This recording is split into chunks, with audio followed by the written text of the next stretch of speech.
और पश्चिम बंगाल से इस वक्त एक ब्रेकिंग न्यूज मिल रही है, जहां ममता बनर्जी ने सुप्रीम कोर्ट में याचिका दायर कर दी है। एसआईआर प्रक्रिया में गड़बड़ी का आरोप ममता बनर्जी की तरफ से लगाया गया है। अब 4 फरवरी को इस मामले पर सुप्रीम कोर्ट सुनवाई कर सकता है। हालांकि ये पहला मौका नहीं है, ममता बनर्जी लगातार इस तरह के आरोप लगा रही हैं। अब वो सुप्रीम कोर्ट का दरवाजा खटखटा चुकी है। 4 फरवरी ये वो दिन होगा, यानी कि अब से 3 दिन के बाद सुप्रीम कोर्ट में इस पर सुनवाई हो सकती है। गड़बड़ी का जो आरोप है उस पर सुप्रीम कोर्ट क्या कहता है, ये देखना होगा। वित्त मंत्री निर्मला सीतारमण ने पहली बार रविवार को देश का बजट पेश कर दिया है और बतौर महिला वित्त मंत्री रिकॉर्ड 9वीं बार उन्होंने देश का ये बजट पेश कर दिया है। लेकिन बजट को लेकर शेयर बाजार देखिए कैसे हिचकोले यहां पर खाता रहा, वो भी आपको दिखाएंगे। और इसी उथल पुथल में जो निवेशक थे उनके 8 लाख करोड़ से ज्यादा स्वाहा हो चुके हैं।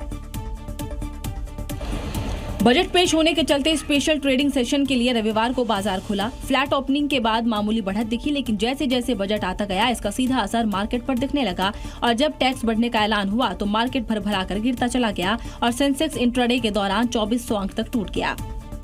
मार्केट बंद हुए तो सेंसेक्स में 1546 करोड़ की गिरावट दिखी। इससे पहले बजट की बात करें तो 2025 में 5 पॉइंट की बढ़त, 2024 में 73 पॉइंट की गिरावट, 2023 में 158 अंकों की बढ़त, 2022 में 848 अंकों की बढ़त, तो 2021 में 2300 से ज्यादा अंकों की बढ़ोतरी देखी थी। लेकिन इस बार बाजार में 11 लाख करोड़ से ज्यादा रुपए स्वाहा हो गए हैं। अब सभी को सोमवार को बाजार खुलने का इंतजार है। उम्मीद की जा रही है कि सोमवार को विदेश निवेशकों की एंट्री से बाजार में रौनक लौटे।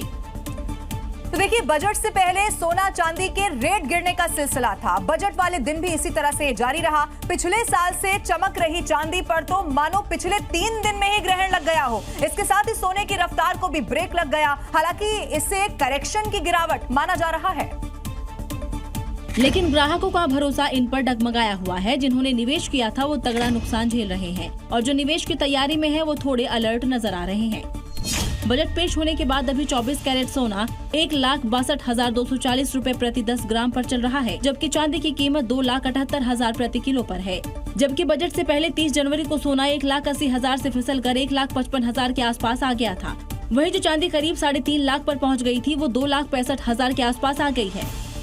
एक्सपर्ट इस गिरावट को मुनाफा वसूली मान रहे हैं, क्योंकि दोनों ही चमकीली धातुओं को खरीदने का एकदम से क्रेज आ गया था तो रेट बूम हो गए और इस वजह से करेक्शन भी तय था तो गिरावट भी हुई। यानी जिस सोने चांदी के आम लोग दूर भागे हुए थे वो इस गिरावट की वजह से उनके थोड़ा करीब तो आ ही गए हैं।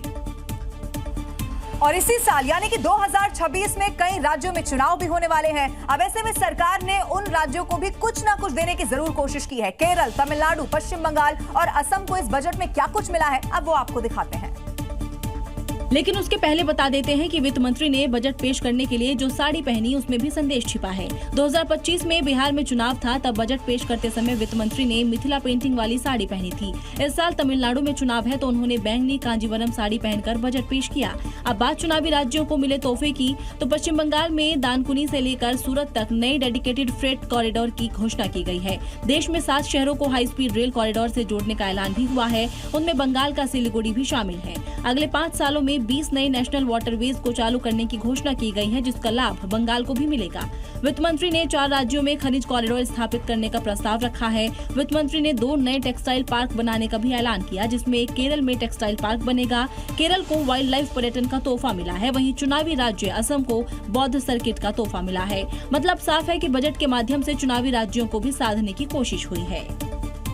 वहीं इस बजट पर विपक्ष ने भी जोरदार हमला बोल दिया है और इसे सपने दिखाने वाला बजट बता दिया और इसके साथ ही इसे गरीब और किसान विरोधी बजट भी करार दिया। तो वहीं सरकार की तरफ से भी पलटवार करते हुए इसे विकसित भारत वाला बजट बताया गया।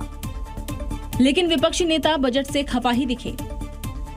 गरीब का पेट नहीं भर सकता, नौकरी रोजगार दिए नहीं। नौकरी रोजगार कहाँ दिए हैं? अभी भी बड़े पैमाने पे नौजवान बेरोजगार है। सपने दिखाने वाला बजट है। वहीं ममता बनर्जी ने अर्थव्यवस्था के हालात पर ही सवाल खड़े कर दिए। Economy is derailed, anti women, anti poor, anti farmers, anti women, anti youth, anti commoners. विपक्ष को करारा जवाब देते हुए बीजेपी ने इसे 2047 वाला विकसित भारत बजट बताया। छोड़िए जा वो कहते हैं, बोलने वाले बोलते रहेंगे, हमारा काम है काम करना। और जिस तरह का ये बजट है ये 2047 विकसित भारत का खाका इसमें है। जहां बजट पर विपक्ष हमलावर है तो वहीं सरकार इसे लेकर पॉजिटिव है। बजट में हमेशा सबसे ज्यादा टैक्स में मिलने वाली छूट क्या रहेगी, इस पर नजर रहती है। लेकिन इस बार आम लोगों को वित्त मंत्री ने वो वाला फायदा तो नहीं दिया। हाँ, इतनी कृपा जरूर हो गई है कि इस टैक्स चोरी में पकड़े जाने पर अब जेल की सजा नहीं होगी, बल्कि सिर्फ और सिर्फ जुर्माना देकर काम चल जाएगा। वैसे भी ये कोई कम बड़ी राहत नहीं है। सरकार ने इनकम टैक्स कानून को अपराध की श्रेणी से बाहर निकालने की दिशा में बड़ा कदम उठाया है। Prosecution framework under Income Tax Act while maintaining a careful balance for deterrence in some serious offence. यानी अब आय में गड़बड़ी पाई जाती है या टैक्स छिपाया जाता है तो सिर्फ जुर्माना भरना होगा, जेल नहीं जाना पड़ेगा। नए इनकम टैक्स एक्ट में इसका प्रावधान किया गया है। Income Tax Act 2025 will come into effect from 1st April 2026. करदाताओं को एक और राहत दी गई है। अब दिसंबर की जगह 31 मार्च तक रिटर्न दाखिल हो सकेगा। साथ ही मोटर एक्सीडेंट क्लेम का मुआवजा टैक्स फ्री होगा। देश में रेलवे की तस्वीर अब बहुत तेजी से बदलने वाली है। इस साल के बजट में रेलवे को लेकर बड़े ऐलान कर दिए गए हैं और सिर्फ ट्रेनों की रफ्तार तक ही सीमित नहीं है, बल्कि ये देश की आर्थिक गति, रोजगार और विकास की भी नई कहानी अब लिखने वाले हैं। और इसके लिए वित्त मंत्री निर्मला सीतारमण ने हाई स्पीड रेल कॉरिडोर का ऐलान किया है, जिसमें दिल्ली वाराणसी, वाराणसी सिलीगुड़ी, मुंबई पुणे, पुणे से हैदराबाद, पुणे बेंगलुरु, हैदराबाद से बेंगलुरु, हैदराबाद से चेन्नई शामिल हैं। इन मार्गों पर हाई स्पीड ट्रेनें चलाने की योजना है, जिससे यात्रा समय में बड़ी कटौती होगी और कारोबार के साथ साथ पर्यटन को भी बढ़ावा मिलेगा। हाई स्पीड रेल कॉरिडोर का मकसद सिर्फ तेज ट्रेनें चलाना नहीं है, बल्कि बड़े शहरों के बीच बेहतर कनेक्टिविटी तैयार करना है। यानी जिन शहरों के बीच सफर में घंटों लगते थे, वहां अब मिनटों में पहुंचने का सपना आकार लेने जा रहा है। यही वजह है कि इस साल के बजट में रेलवे को 2,55,000 करोड़ रुपए से ज्यादा का बजट आवंटित किया गया है, जिससे बुनियादी ढांचे, सुरक्षा और नई तकनीकों को विस्तार में खर्च की जाएगी।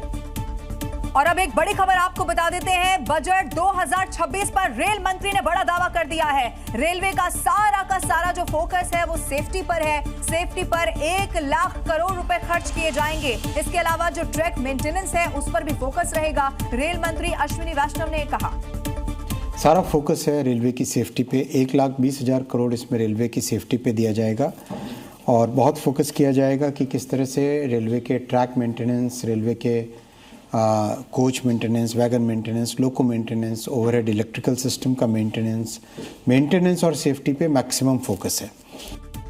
मोदी सरकार में लगातार 9वीं बार बजट पेश करने वाली वित्त मंत्री निर्मला सीतारमण ने बीते सालों की तरह इंफ्रास्ट्रक्चर के लिए भी दिल खोलकर फंड आवंटित कर दिया है। पिछले साल के मुकाबले ये 1 लाख करोड़ ज्यादा है और यूपीए 2 के आखिरी बजट से 6 गुना ज्यादा। First step, it is proposed to restructure the Power Finance Corporation and Rural Electrification Corporation. वित्त मंत्री के इस भाषण को सुनते ही पीएम मोदी ने जोर से मेज थपथपाकर इसका स्वागत किया, क्योंकि इसमें छोटे शहरों को विकसित करने का प्रस्ताव था।